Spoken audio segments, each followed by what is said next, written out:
Good morning, praise the Lord. ઈશ્વરનો આભાર માનતા આવો આજનું વચન જોઈએ.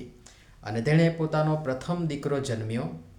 તેણે તેને લુગડામાં લપેટીને ગભાણમાં સુવાડ્યો, કારણ કે તેઓને સારું ધર્મશાળામાં કંઈ જગા નહોતી. લુકની લખેલી સુવાર્તા, તેનો 2 અધ્યાય અને 7મી કલમ. આજનો વિચાર: ખ્રિસ્તમાં અતિ પ્રિયવાલા મિત્રો, પ્રભુ ઈસુ ખ્રિસ્તના પવિત્ર જીવતા નામમાં આપ સર્વને પ્રેમભરી સલામ. જોતજોતામાં નાતાલ આવી ગઈ અને ઝડપથી પસાર પણ થઈ ગઈ.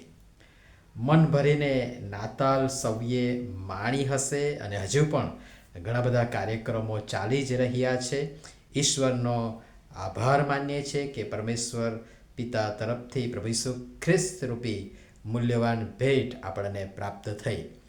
એ હર્ષ, આનંદ, ઉમંગ, ઉલ્લાસ તો હોઠે ને હૈયે અકબંધ રહ્યો જ. અને વિશ્વાસી આલમમાં દેવના એ અનિર્વાચ્ય દાનરૂપી ભેટ સ્વરૂપ પ્રભુ ઈસુ ખ્રિસ્ત રૂપી સોનેરી સૂરજ ઉગી ચૂક્યો છે, પ્રગટ થઈ ચૂક્યો છે. અને જન્મ સમયે પણ એ કોઈ રાજન દ્વારે કે શ્રીમંત ઘરે નહીં, પણ ગભાણમાં જન્મ્યા. કારણ એમના માટે ધર્મશાળામાં પણ કંઈ જગા નહોતી. ભજન સંગ્રહમાં ગુજરાતી ભાગમાં બહુ સરસ ગીત છે. ભજન સંગ્રહ ગીત નંબર 75. પૃથ્વી જન્મવા દેવે નિહાળી, લાગી ગભાણ એક સારી, પ્રભુજી મારા હદ તો પ્રીતિએ તુજવાળી. પૃથ્વી, આખી પૃથ્વી તેમણે જોઈ તો એ પૃથ્વીમાં ફક્ત ગભાણ સારી લાગી. કેટલું વિચારો તો ખરા, કેટલું ગજબનું છે.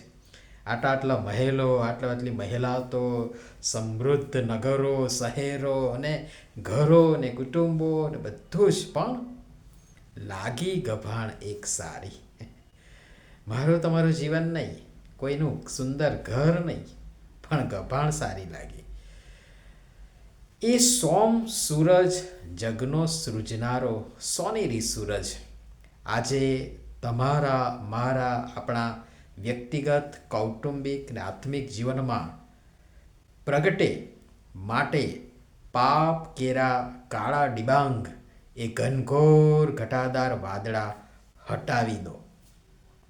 એ તારનાર પ્રભુ ઈસુ ખ્રિસ્ત આપણા આડંબર અને દંભી ને ઝાકઝમાળ અને વૈભવી એ ઠગારા તથા ઉપર છલ્લા જીવનમાં જ નહીં, કિંતુ હૃદયરૂપી ગભાણમાં જન્મે માટે તેમને જગા આપીએ. અને એ ખરી નાતાલ છે. વૈશ્વિક મહામારીઓ, કુદરતી આફતો પુષ્કળ વધ્યા છે.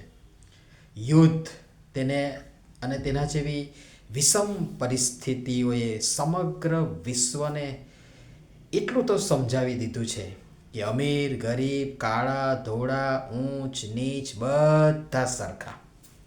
સમગ્ર વિશ્વ વિવિધ પ્રશ્નો, બીમારીઓ, સમસ્યાઓ, ગ્લોબલ વોર્મિંગ, અશાંતિ, વૈશ્વિક બધી સમસ્યાઓ વગેરે વિશ્વભરના લોકોને સાગ મટે જેની અસર થાય એવી બાબતો તથા ઘટનાઓના ભય હેઠળ તથા ઓછાયા હેઠળ સમગ્ર વિશ્વ છે.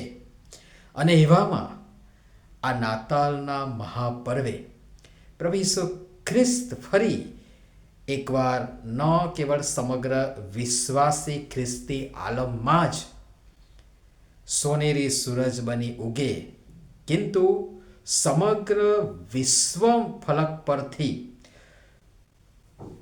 એ સમગ્ર વિશ્વમાં વૈશ્વિક સમસ્યાઓના અંધકારને સમસ્ત વિશ્વ ફલક પરથી દૂર કરી સાજાપણાનો, એકતાનો, સમાધાનનો, શાંતિનો, સ્વતંત્રતાનો, માફીનો, પ્રેમનો, આનંદનો, સત્યનો પ્રકાશ પાથરે અને અંધકારમાં ચાલનારા બેસુમાર લોકોને હજી પણ ખ્રિસ્તરૂપી પ્રકાશ પ્રાપ્ત થાય, એ જ મારી સર્વને માટે શુભેચ્છા અને પ્રાર્થના છે. પ્રભુ સમજવાના માટે આપણ સર્વને તેમની કૃપા આપો. નમીએ પ્રાર્થના કરીએ. પ્રેમાળ પિતા, અમારા બચાવ, ઉદ્ધાર, તારણને અર્થે પ્રભુ ઈસુ ખ્રિસ્ત આ જગતમાં આવ્યા. એ શબ્દ સદેહ થયો અને અમારામાં વસ્યા, પણ અમે તેમને ઓળખી શક્યા નહીં. તેમને રહેવા જન્મવાનું ઠામ પણ ન આપ્યું અને તેઓ ગભાણમાં જન્મ્યા. હજી પણ અમારા કઠણ હૃદયોમાં તેમને માટે સ્થાન નથી. કૃપા કરી અમને અમારા હૃદયો તેમના રહેવાને લાયક બનાવવા અમારી સહાય તથા મદદ કરો. પ્રભુ ઈસુના નામમાં આમેન.